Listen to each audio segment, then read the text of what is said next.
Hi, I'm Kenny Anderson, Director of Multicultural Affairs for the City of Huntsville, and welcome to Impact. Once again, we're on location at Lifestyle Therapeutix for part 2 of Cooking Up Good Health for the Holidays with my very good friend, nutritionist extraordinaire, Donna Green-Goodman. Hey, Donna. I'm so glad to be back. It's good to have you back. You know, we got started last week on something, and we want to get down with this a little bit more and finish the product and talk about some other things. You did good. He did good. Well, thank you. Following directions. Thank you. And we came up with this crust. And what we decided to do, instead of making a big pie, sometimes when you go to parties, especially during the holiday, and that might be actually another good point to make, if they have appetizer sizes, then you decide, okay, I can have 2 of those or 3 of these instead of going and getting a big serving and the plate is piled up. And so what we decided was we're going to take the dough and instead of making a big pie, we've already sprayed this pan. We're going to stick the dough down inside like this. Okay. And then after I've done that, Kenny's going to come behind me and he's going to put some sweet potato filling down in here. So you have individual sweet potato pies. All right. Now, about how much of this should I put in each one? Just see. enough to fill it? Probably need another A little more spoon. than that, huh? Yeah. And then just kind of mash it down. Okay. Because as it bakes, it's going to kind of swell up. You might want to put a little more. And it depends if you want it to be round when the person, that looks more like what you'd want. All right. Don't you think so? It does. Yeah. It does. You be standing in the line saying, I don't want that little one. Right. What did they put there? And you could do this. You could do this with this kind of pie. You could do it with apples. I think if you did it with apples and had a crunchy topping on it, that would be amazing. Throw some caramel on there? Yes. Yes. You could do this for breakfast too if you wanted to. As you know, I'm vegan vegetarian, and so I wouldn't do a egg scramble. I would do like a tofu scramble, but if you did an egg scramble, you could mix that up and put it in here too, and put a little cheese on top. And for me, I would use a tofu scramble and put some non-dairy cheese on top. Bake that in the oven until it's done. If you're doing a regular pie, it might take about 45 minutes, but because these are individual, it's going to be less time. And then once they're done, because of the oil that's in here, they should slip right out of the pan. And then you have a dozen of these. And if you are really interested in doing something, you could even make these the really, really small appetizer size if you wanted to. And then you would put less inside of it. And you know, the other thing, you're not going to lose any of the same taste and the quality. Right. You're just going to have a more manageable portion so that you can have a healthier experience. Right. Because part of the problem is the serving sizes that we get today are like 2 and 3 times what we recommend as health professionals. A serving size is like a half a cup. But when you go to a restaurant or to a party, the plates are bigger, and you're not trying to take a serving size, you're trying to fill your plate. And so you fill the plate, and then on top of that, if you're drinking alcohol and or sweetened drinks, all those excess calories that are not good for you. But this way, you have a better control of it if you make it in individual sizes. And it can add up really fast, too. Oh, yeah. So. Oh, yeah, for sure. All right. Okay, so we've had a really good time doing this. And I promised you that when we got back together, I was going to actually talk to you about some specific things that our viewers can do to make the healthier choices when they go into the store. I just did a workshop, and we can put that right over here, just Kenny. put that down there. All right. I just did a workshop, and what the people always want to know is, where can I buy, what can I get, how, what store do I have to go to? And Huntsville is blessed to have a number of health food stores that they can shop in. So what I just want to do now is go through this with Kenny and show you some of the products that I like to use. The reason that I have the fruit basket up there is because so many times over the holidays, people are concerned that they're eating way too much stuff. So something very simple that you could do is just a basket of fruit.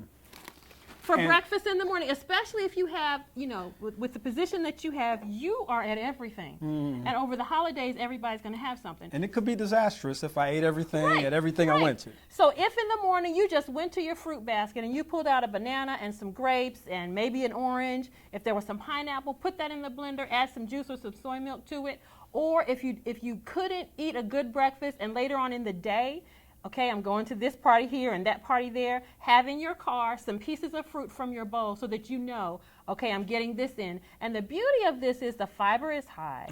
All the bad stuff is low. So it's going to kind of help you, and you won't be as tempted to eat so much when you get to the party. Yeah. Okay? That's a great So that's idea. why I have that as Yeah. a suggestion for you. All right. Now, let's start here in this Okay. basket. Yeah. One of the things that I always suggest is that you eat whole grain rice. Mm-hmm. And people don't usually have a problem with whole grain rice like they do whole wheat bread. Mm-hmm. The concept is the same. You've got all the elements that are going to foster health. Mm-hmm. And this, of course, makes you fuller as well. So if you can get whole grain rice, that's really important. Mm-hmm. If you don't have a problem eating wheat, then of course, store brand, national brand, whatever, make sure you're getting some whole grain pastas. And you said pasta is one of your favorite things to cook.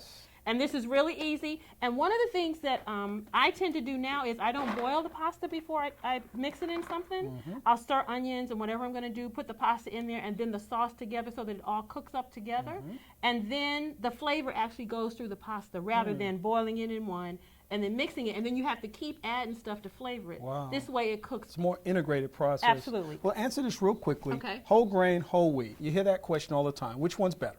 Whole grain, whole wheat is a whole grain. Okay. So whole grain would be brown rice, brown pasta, corn. Popcorn is a whole grain. We think corn is a vegetable, but it's actually a grain. There are other grains. Oats is a whole grain. So you want to eat something that has not been processed away and that hasn't gotten rid of all of the fiber and then all the phytochemicals that go to keep you healthy. Right. There you go. Okay? All right. Another thing that I shared recently is for people who are from the South, moved to the South, want to eat South, and they're cooking pinto beans, and as you head to the new year, all this stuff y'all did for 8 weeks, now we want good luck with the greens right. and the black eyed peas. One of the things that you can do if you're deciding not to eat as much fat back and you move to turkey wings, and if you want to move from there, this little product right here is a miracle worker. It has the smell and texture that it will add to the beans and the greens, but it doesn't have any of the negative things. And so another suggestion is if you just take out the bad stuff, you can eat, and you said that to me, you can eat the foods that you like to eat, but the way you're seasoning them is different. Yeah, I smell it too. It smells delicious. It's really good. Yeah. Another thing for people who have issues with coffee and want to cut back because caffeine actually does dehydrate you, and over the holidays, you don't want that. There are some plant substances that make amazing coffee substitutes, some of which you can actually put into a coffee maker and let it brew. And these are some things that I also recommend. And then you can add this to other stuff. It goes really good with cocoa to make a really good drink. All right, great. When it comes to the milks that you can use, when I talked about the ice cream that I made, I can't wait until this time of year when Silk Nog shows up, because traditional eggnog is made with whole eggs that are full of cholesterol. So I look for the Silk Nog. Do I favor one brand over another? No, I don't get paid for promoting any of this. So go to your grocery store and just look in the section where you can buy a non-milk substitute. It can be a soy base, it can be cashew, it could be walnut, any kind of bean that will, you can use it just as you would if you were going to use regular milk. And so that's a real good example for me. All right. Then the big issue during the holidays, of course, also is the fact that Kenny and I were saying how much he liked to cook pasta, but when you start cooking pasta in my neighborhood, it goes with macaroni. And that's not the best thing if you're trying to eat more healthily. So there are a number of non-dairy cheese substitutes that you can use. For people of color, a lot of us are allergic to dairy, so this is a viable option.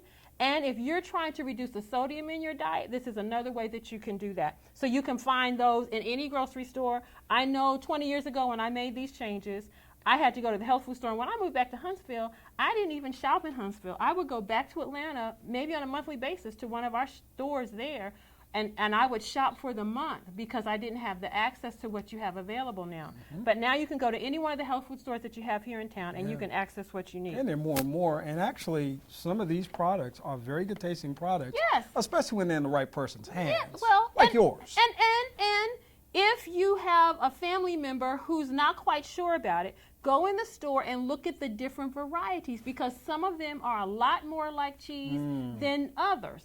And if you're allergic to soy, there are rice cheeses that you can get. So just experiment with it. A lot of them don't taste as good as cheese tastes because the sodium is so much less.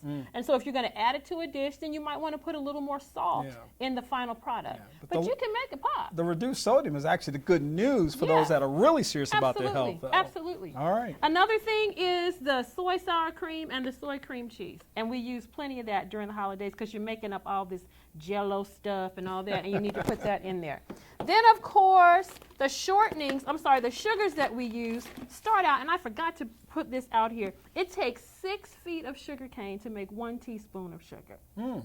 And when I heard that, I'm like, okay, so I need to cut back on the amount of sugar I eat. And as you eat too much sugar during the holidays, it's going to increase your risk for getting sick, the flu, all that sort of stuff. When you take the sugar cane and juice it and evaporate it, this is what you get. And if you wash it, then it looks like this. So if I'm going to make the potato pie, I would probably put the darker sugar in it. If I'm going to make the pound cake or the ice cream, I'm going to put the lighter sugar in it so that I get the finished product looks more like what I want it to look like. And so you just kind of play with it like that. Can you have any questions? Well, listen, I have lots of questions, but we just have no more time. Oh, my! But we do have time for one more thing, or I should say 2 more things. Number one is to thank you for the great information that you provided for us. Always a you pleasure. always come on and give us some tremendous information about how to do better with our health. Okay. And it falls right in line with our whole Healthy Huntsville initiative. Absolutely. And we're so appreciative of that. So thank you for sharing with us. Glad to be here. But we also have some other folk that have been doing some camel work and some other kinds of things. We're going to invite them on the set at this time to come on up and taste something. It's time. Good-looking cookies over It's there, time. just some really good stuff. I like some of that pie, actually, myself. Move this back down I'm a underneath. pie guy, so if we can get a piece of that pie there, and we'll invite Clara, my intern, Here's and a knife. Blake, of course, is handling the camera over there, but Blake can swing over for a second and have him something to eat. Here. If we you want will- to try the soup, I thought you might enjoy the soup. You know, you keep talking that soup there, and You that need to make sounds a bigger piece. awfully good.